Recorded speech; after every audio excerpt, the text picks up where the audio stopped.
Hi friends, బాగున్నారా?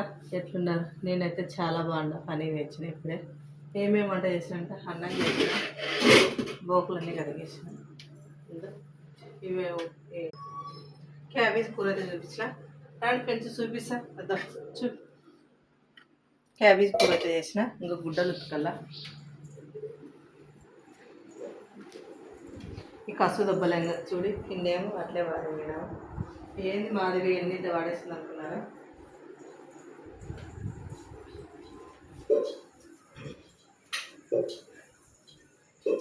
ఈ గుడ్డలు అయితే ఉతుకన్నా, గుడ్డలు ఉతికి అన్నం తీసుకుంటున్నాను. ఎంత టైం అవుతుందో ఈ గుడ్డలు. మా డ్రమ్ములో అయితే ఎలకబడింది కదా, పట్టణది అదా డ్రమ్ములో పడిపోయింది. ఇది అయితే ఎలక చూడు, ఎలక ఎంత బాగా పడింది. చేప మాది కొట్టుకుంటుంది ఇది. మీ డ్రమ్లో కూడా ఇట్లే పడుతుంది. మా డ్రమ్లో అయితే ఎలక పడింది.